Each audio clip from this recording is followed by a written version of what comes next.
So I've got this fantastic pair of speakers here today to explain to us about how entry assessments work at senior school level. And to start off with, I'm going to introduce Anna. Anna is Head of Education at Atom Learning, which is an adaptive online learning and test prep platform for students aged 7 to 12. And she's a former teacher and joined Atom Learning in 2020. While Harry spent 2 years working as a residential tutor out in Kazakhstan and then came back to become Director of Tuition at Bonas MacFarlane, the UK's most highly regarded tutoring company. Harry's overseen hundreds, if not thousands, of successful 11 plus and 13 plus tutoring placements. So we were talking a bit outside, and I thought Harry was giving a very good overview of what's happened to entry tests at 11 plus, 13 plus. So yeah, I thought it'd be helpful just to provide a bit of context and start with, why is it called the PreTest? In the 90s and traditionally, girls would prepare for the 11 plus, an exam they would take in year 6 for entry into year 7, and the boys would take the 13 plus exam they would take in the summer of year 8. The reason for that is that boys typically develop slightly later, so it gave them an extra 2 years. And the schools were designed and set up in that way. So a lot of girls' schools start in year 7, and a lot of boys' schools start in year 9. Since that time, the landscape has changed an awful lot. In particular, a lot of the traditional boys' schools have become co-ed. And in turn, there's a lot of influx of international families wanting to educate their children in the UK, and therefore to help manage the admissions process, they've introduced the PreTest. So that now precedes the 11 and 13 plus, as some of you might have experienced when you were applying to school. So it's important to understand that the PreTest now starts in year 6, and it's an assessment which they typically take after the half term in November. Do you want to just go on and explain what happens after the PreTest as well? So yeah, I guess another reason why the PreTest was introduced is it was an initial filter for schools and parents and children to understand whether they were right to go on to the next step and apply to the school. So now the PreTest is essentially a filter, and if you pass or do well, the senior school will invite you back, typically for a second assessment, and they broadly change depending on the school that you're applying for. It's important to perhaps caveat quite a lot of this conversation in that independent schools by nature are independent, and therefore they all have slightly different systems.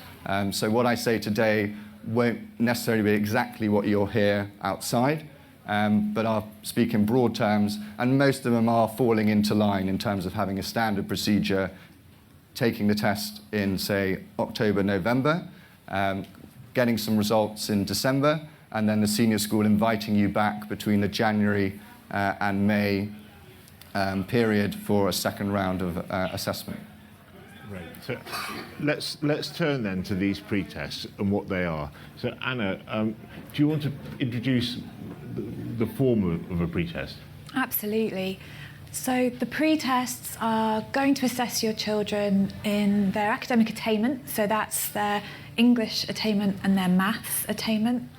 And then the pre-tests are also going to assess your child for their academic potential, and that is going to be looking at verbal reasoning and non-verbal reasoning. English and maths is based on how your child is doing in school. It's based on the Year 5 curriculum, and it's how your child is attaining in those subjects. Verbal reasoning is testing how your child plays with vocabulary, can think about codes, think about words and how they work together. Non-verbal reasoning assesses your child's spatial reasoning, the way they see things visually. And what we know is that actually English and maths we know how to prepare for, but actually there is preparation that you can do for verbal reasoning and non-verbal reasoning so that your child goes into those pre-tests familiar with the type of content that they see. That's what the subjects of the pre-tests are. What's really important to note as well, that these tests are online.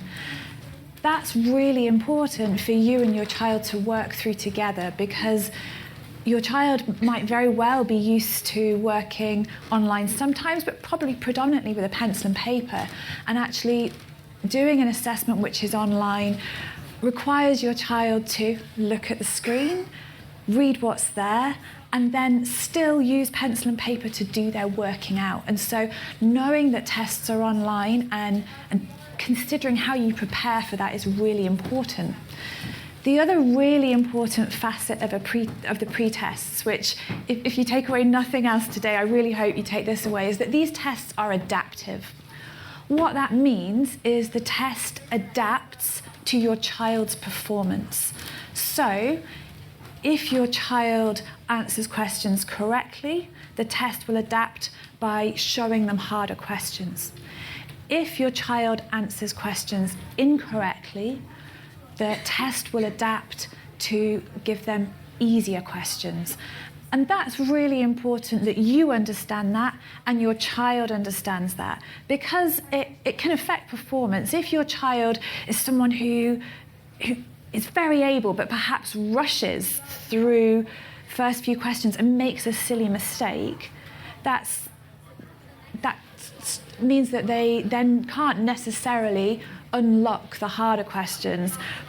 Before we sat down, we were talking earlier about it's almost like that gamification of an assessment, that they need to work their way through the easier levels in order to unlock the harder levels. Yeah, but unlike a game, they don't necessarily know that they haven't unlocked a level. Absolutely. Yeah, so that's I think the tricky thing. You know, I mean, almost every child who plays a computer game knows that you have to kind of hit something or do something to get through to the next level. But in these tests, the same thing is true, but you don't necessarily know that you haven't done it. Mm-hmm. Actually, we were wondering how many people in the room, children, had done the baseline assessment test. So give your hand up if you've done that. Great. And of how many people's children found the test hard?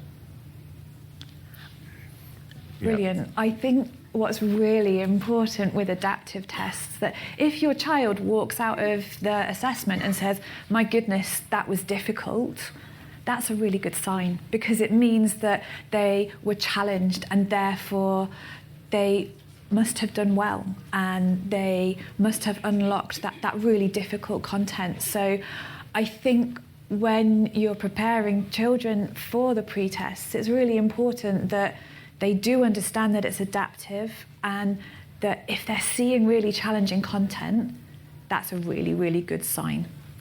Yeah, it's just very unlike anything else that you do, isn't it? One of the things, I mean, first of all, just put it in kind of old person context. How different are these tests from IQ tests? Because they sound exactly the same to me, apart from the adaptive thing. So these tests for English and maths are not IQ tests at all. They are testing your child's attainment against the national curriculum for Key Stage 2 up until Year 5. So that's very much about academic performance. The verbal reasoning and the non-verbal reasoning are much more akin to IQ tests, and that is what the purpose of them is. They're trying to provide senior schools with an academic profile for your child, which says this is how their academic performance is, and this is what we think their academic potential is. There's lots of debate about whether you can prepare for IQ tests or you can't. The schools we work with, and I'm sure you've similar experience, actually being familiar with the types of questions that are going to come up enables success. Absolutely, I think it's pretty crucial. These tests were originally designed to be kind of untutorable, to have a line of defence for schools to really spot raw potential. Over the 10 years, companies like Atom Learning have developed some incredible resources that now give parents and students, obviously, exposure to those tests. But we would always talk to parents and schools alike to say, well, you know, if a child has never seen this test to a child that's been preparing for a year, which one's going to do better? And of course, if they've had exposure to the style of testing, as we've talked about, the exam technique is absolutely crucial, because if they run off at the beginning too quickly, then that's going to alter what questions they see, and therefore determine how well they do in the test. So they're not preparation proof, these tests. I think in terms of the format, I mean, and being familiar with the format, can you over prepare? Harry, what do you think? You can certainly over prepare, yes, and you do hear of horror stories. Particularly, I guess, when people are coming late to the party and they kind of force feed their child through a couple of months and get them on atom learning every day, kind of working their way through the platform. Obviously, that would be a big red flag for us. And like with anything in life, it's all about preparation and taking one's time. So slow and often, even if that's introducing a tutor in year 4, which might feel a little bit early, just to familiarise themselves with what it's like working with a tutor, getting them interacting with platforms like Atom Learning. As we talked about, there is a kind of gamification element to it. The fact that it's online, you can work on iPads or laptops. Most children kind of drawn to kind of playing around with the platform. I think I would completely agree, and then add to it that you absolutely can over-prepare, and that we often say to parents it's a marathon, not a sprint. And I think your focus needs to be on long-term learning and academic success forever.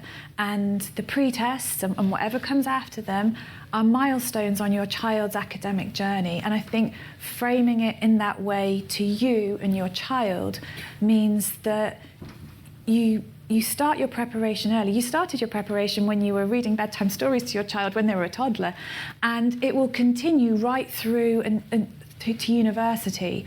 And so therefore, whenever your child is ready and as early as possible, getting them to do 20 minutes, 10 minutes, depending on their age, of English and maths every day, little and often, and just being in that routine of, I do some learning at home outside of school, is great. We also say to parents that you don't get to the pre-tests, have a party and switch off, that actually the conversation with your child is very much about, we've done this pre-test, and if we get into the school that is the school of our choice because we're going to be a great fit for that school, that we're not taking our foot off the pedal, that actually we're continuing learning, we want to continue academic success, and therefore you carry on with the tutor, you carry on platforms like Atom, so that your child is continually learning and achieving success. I've got a question for Harry. If your child is already at a prep school, and perhaps the prep school is using Atom Learning, do you need a tutor? I mean, isn't this what you're paying for? Well, again, by their name, prep schools are designed to prepare students for their secondary school. But I think we have to, live in the reality that we're in, particularly in London. And, the way I see it is that having a tutor is part of a working week for a child. And therefore, the competition one is up against means that by having a tutor is going to increase your chances of doing better. And I also think it's very hard to obviously replicate classroom teaching to one-to-one teaching. And that's not to take anything away from the schools at all, because I think they're completely brilliant, most of them. But by having a tutor that can personalise and individualise the style of learning is hugely beneficial. For us, we pick tutors not only for their academic ability and ability to prepare engaging lessons, but ultimately to be mentors to all those students. So to really foster a love of learning, because that's what it's all about for us. As Anna touched on, it's about a lifelong journey.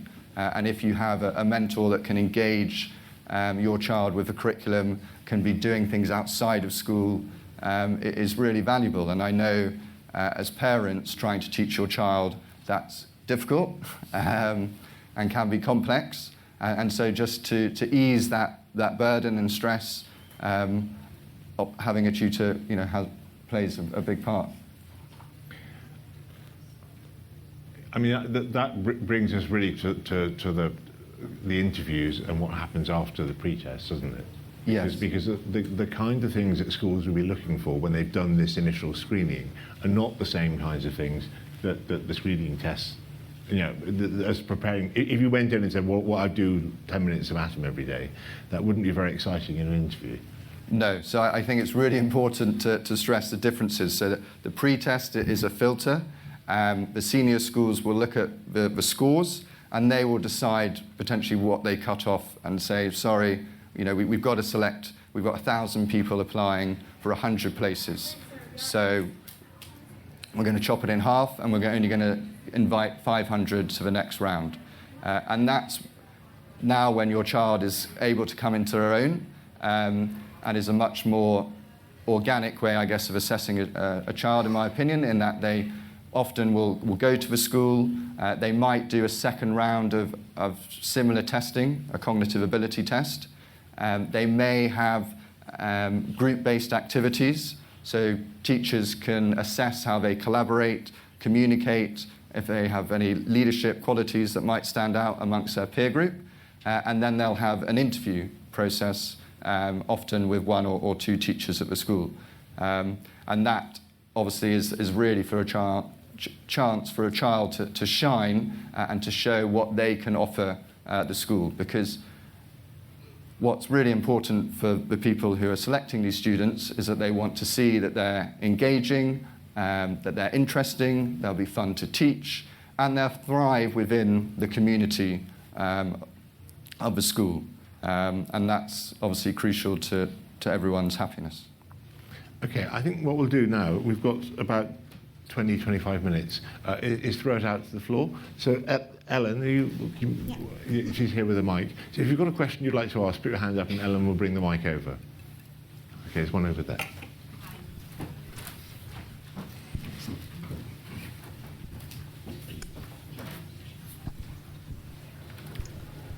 Thank you for your presentation. My daughter is in year 5 in an independent school in London, and the school is telling us that the new pre-test for next year, it also include a 20 minutes of creative and analytical component. Could you please tell us what it's about? So I think that this is a really interesting part of assessing children. I think that in London at the moment there's we don't want to be in a position where children and parents are highly stressed about these tests, and that they do spend an hour a day on atom learning doing mock test after mock test, and actually that's not great for children. That's not enabling them to thrive and grow. And so I think that there is the part of the test which is what we've come to expect, which is just like the pre-tests have always been.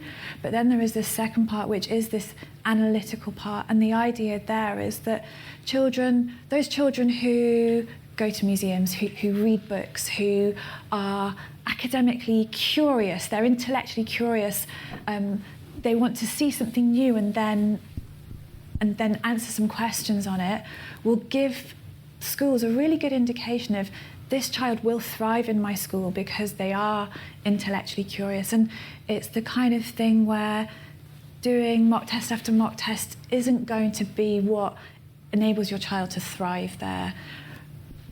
Learning about current affairs, being a voracious reader are the kind of things that will allow your child to thrive in that section, and then will allow them to thrive in the section that we've talked about afterwards, that Harry's talked about, where you go for an interview, you see how you work with people. So I think the purpose of having that second part is that we do shift towards a more holistic preparation for children, so that we don't spend year 5 making them do verbal reasoning test after verbal reasoning test after verbal reasoning test. We give them a much more broad and balanced preparation.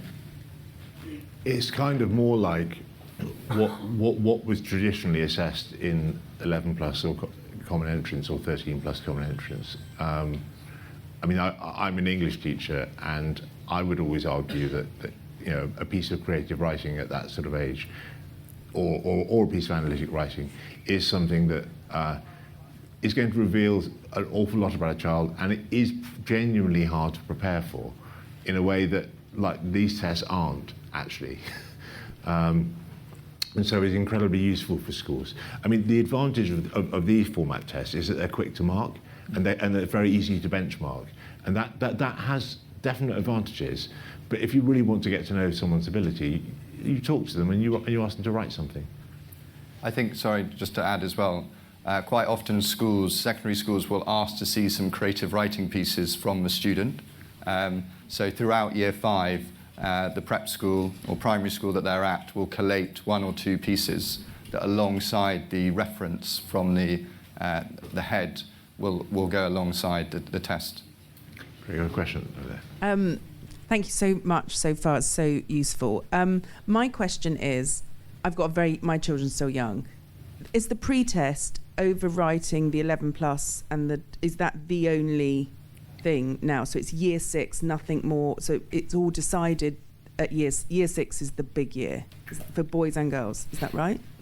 Or is there any more? It's complicated because the independent sector have slightly different rules. And some schools will take the pre-test in year 7 for year 9 entry. But broadly speaking, it has, yes, all become about the year 6 pre-test. But for example, if you're preparing for an 11 plus girls' school, you might take the test in October, you'll be invited back in January, and then you'll sit a more traditional assessment in English, maths. For the specific school. Exactly.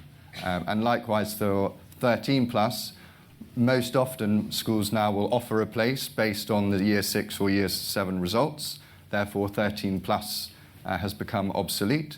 But still prep schools use it because it's a great rich curriculum, and it's purposeful for senior schools to help set students when they arrive in year 9 and make sure that some students don't take their foot off the gas. But yeah, in terms of importance, year 6 is kind of crunch time. And that's when they do the pre-test. And that's when they do a pre-test. Thank you so much. Just to flag up also, we've got St Paul's and Putney High here at 12 o'clock who will give you, from their point of view, which tests they think are most important. Thank you very much. Unfortunately, all of the schools have their own exams, so it's a big burden for the students at CS6 to go through all of these tests. And would you consider an ideal number of tests, ideal number of schools to be targeted by the parents? Or what is your take on that? That's a very good question. It is a good question. I guess the first thing to consider is every school you apply for has a registration fee. So it depends how much you want to invest. But when we're working with families, because in addition to the tutoring that we do, we have an advisory and school placement service. So we support hundreds of families every year, kind of decide on schools. And we will narrow that down to about 5, but we're really looking probably at about 3 seriously. So between those numbers, I would consider being appropriate, but ideally no more than 3 tests for the second stage. Yeah, great. Hi, just wondered if there's any input that the schools our children are currently at have any input towards the next school in terms of the experience that those schools have had of those children going forward, and is there any input or anything that the new schools actually take into account? Yeah, I mean, the relationship that your primary or prep school has with the potential senior school that you're looking at is influential and significant. So perhaps when you chose that school, you might have seen where the year 6 leavers were going on to, and therefore you will know that some will have greater affiliations with others. So that's important.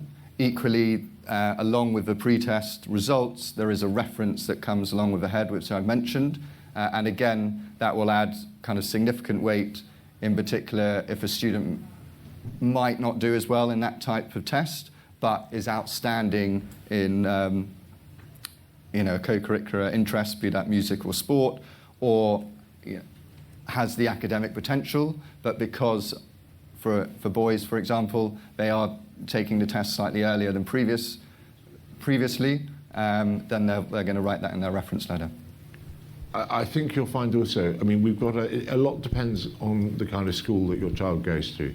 And we've got a talk at 5 o'clock today about for parents who are applying from primary school system, because it had long been thought that independent senior schools could only really understand applications from prep schools, and they have close relationships, and they were used to reading reports from those schools, and primary school heads didn't write the reports the right way or didn't give them the information they needed, and that was a difficult route. But I know that a lot of senior schools are really trying hard to change that. And so, I mean, do ask St Paul's and Putney how they handle different schools' reports. But that's also very much the topic at 5 o'clock. Thank you. Just looking ahead a bit, I've got a boy who's year 5 in a state primary, but I'm thinking of sending him boarding ultimately. My feeling, and it's just a feeling, I'm not an expert, is that common entrance is on its way out, but because you get an offer from your primary school to your eventual school. So I'm trying to look at 2 schools at once, which is a bit of a nightmare. How important is that common entrance test? So this is exactly what this event today is all about. David, who I work with, is in your position precisely in trying to choose 2 schools at the same time, and it's really complicated. So I'll pass that one to Harry, I think, initially. Well, I've got views about it, but I'm going to see what Harry thinks. I touched on it in that it's now not the assessment criteria for the secondary school, the 13 plus common entrance we're referring to. So in that respect, it's all about the year 6 application. But a lot of prep schools continue to run that curriculum in years 7 and 8 because of the advantages that it has in covering a wide breadth of subjects in a fair amount of detail. It also gives children an exposure to kind of formal exams before they take public ones. So, as I said, in year 8 in the summer, typically after the May half term, they will sit for 3 to 5 days doing 3 exams to 4 every day. So it's quite a heavy schedule for them, but obviously great preparation for them to go into their senior schools ready to sit in a large exam hall for GCSEs. So it still has a value in that respect. Thank you. The pre-test, can they sometimes screen for which children, in particular boys, may benefit more from applying for the 13 at age 13, for example, as a deferred entry? And how would you compare the 11 plus, which is the more common entry point, right, where there are more places but more children applying, to the 13 plus? Could the 13 be slightly less competitive? I mean, there are fewer places but fewer children. How would you? Because I understand you cannot apply for both for one particular school, but you can state a preference, right, to enter. Yeah, it depends on the school's admissions process. So some will have, if they are a 2 entry form, so they will have 11 plus and 13 plus entrance. There will be many more places at 11 plus, so therefore it's arguably less competitive. But not all schools have that system. So London broadly accept lots of students in year 7 from a female perspective, but as I talked about, boys' schools traditionally start in year 9, so that's when you would have to apply for that in that situation. I mean, obviously you're all aware of this, but your children are at a massive population sort of bulge, which is going to be difficult for whichever age they enter, and it's going to be the same when at GCSE, and well, those are done as a cohort, I suppose, but it will definitely have an effect on university applications and job applications all the way through. It's going to be quite challenging because there are an awful lot of children of this age. It will have advantages later on because there'll be a greater demographic weight, and so they'll do well with, they'll get loads of resources and all sorts of things will happen politically for them. But it is a challenge for education. Do you have any more questions? Yeah. Sorry. The pretest you're mentioning, is that what the schools are actually now calling Cat 4 tests for the entries? Is it the same test or is it different? Because my understanding is since COVID and lockdowns, the whole application process has somewhat changed a bit. And as a result of that, are they still inviting the same number of children to write these pretests, but maybe inviting fewer in for the test after that for the final assessments? Yeah, great question. So the Cat 4 tests are cognitive ability tests, and that is very, very similar to the verbal reasoning and the non-verbal reasoning section of the pretests. They're essentially IQ tests, and they're very, very similar, and you prepare for them in the same way. You make sure that you're familiar with all the types of questions that you could be asked, and the types of questions that appear on a Cat 4 test are very, very similar to the types of questions that appear on a pretest, a verbal reasoning pretest, or a non-verbal reasoning pretest. In terms of are schools taking less children forward from the pretests, it really depends on school places and how many places they have available, and how they want to organise that second stage. If they've got 100 places and they want to interview every single candidate that comes to that second stage, they have to work out how can they do that and make sure that candidate has a really good experience and it's a fair process. And they're the kind of things that schools are thinking about when they work out how many children are we going to take forward from the pretests. I'm going to just throw in a question just for both of you now. I mean, obviously this is a stressful process. There's no way it can not be stressful for parents particularly, but also for children. So that's a really key thing to think about. And how do you recommend that the parents reduce the stress for their child or not pass it on? For me, it's about talking to the current school that they're at, speaking to the director of studies or the senior head, and talk to them about what you're thinking about school choices and what's important for you in terms of academics, culture, ethos of the school. And you would hope, given their experience in the sense that they support multiple students every year through this experience, that you can have an open and honest conversation about the direction of travel that you want to go, and they can say, well, arguably that's a bit ambitious, but we can put that one on this. This is where I think the sweet spot is, and here's some kind of safety net options for you. And as long as you're on the same page regarding that conversation and communication, then I feel that initial weight of anxiety of we're not going to find a school, there's nowhere out there, is relieved significantly. And then it's obviously about, okay, well, how do we take this step forward and prepare and get our child comfortable with the experience? I was thinking about this as I was travelling here today, and I think what's really important is that you apply what we all know about the psychology of success, that if you're in that place of stress, your body goes into fight or flight mode, and that's the same for you as a parent and for your child. So if you're visibly stressed about the process, you are going to be passing that stress on to your child. And therefore, there are things that you can do to prepare for this process for you that will enable you to support your child. The first is the shift to long-term learning, which we've talked about, that you think about this as a process for long-term learning and whole child development. The second thing, I think, which is why you're all here today, is that you become as knowledgeable as you can about this process, the schools that you're interested in for your child, and what it looks like at every stage.